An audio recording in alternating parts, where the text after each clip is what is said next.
What's up, guys? Welcome back. So today we're going to be doing something a little different.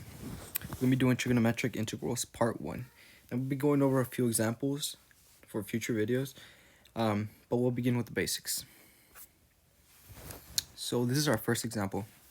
The integral of sine squared x multiplied by cosine cubed x.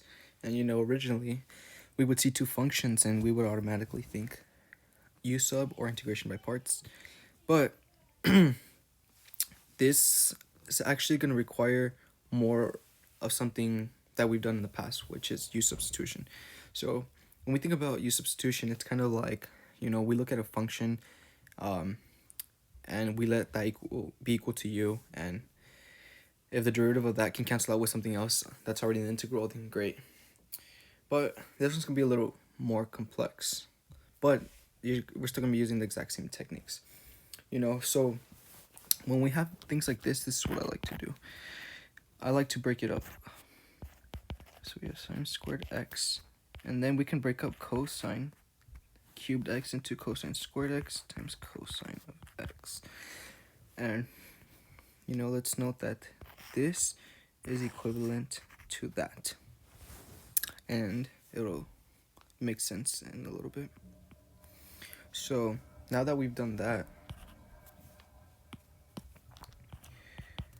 we can pick a u.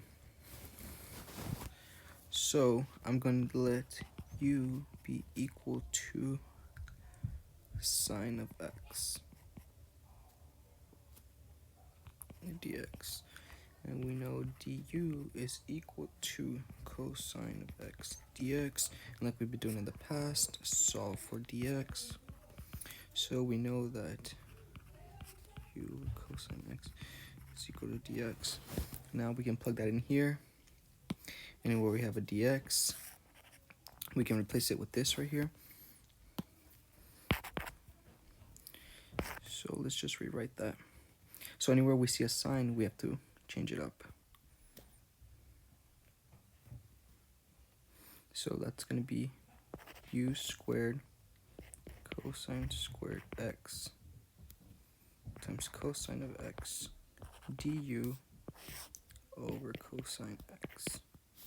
And those cancel out. Now we are left with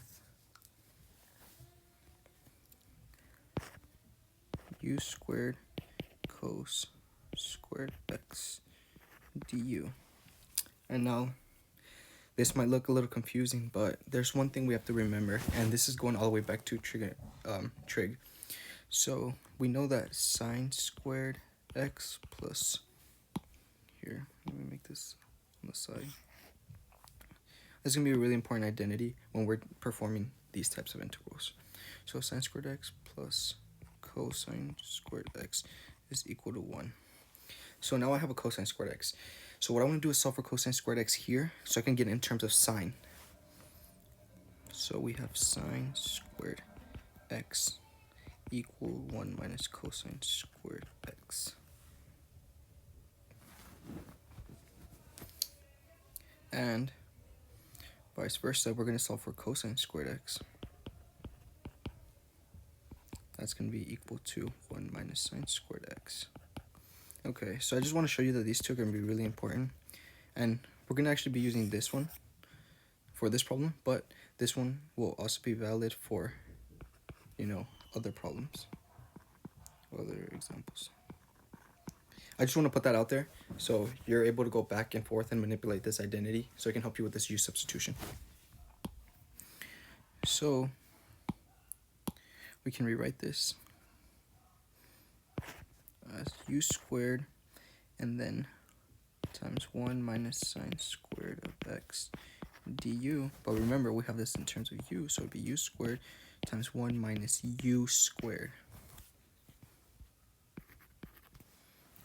And now what we can do is that we can distribute the u squared and then just solve this as if it was some kind of, polynomial. U squared minus u to the 4th du. And now we can apply our power rule right here. That's going to be really important.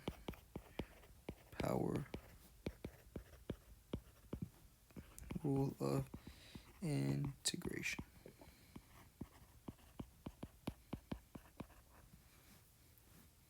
And that always comes in handy because it's a quick and simple rule that we know how to perform. So it's going to be u cubed over 3 minus u to the 5th over 5 plus c. And now we are nearly done. All we have to do is just put this in terms of x because that's what we started with. So without further ado, we know that our final answer will finally be sine cubed x over 3 minus sine to the 5th power x over 5 plus c. And that is our final answer.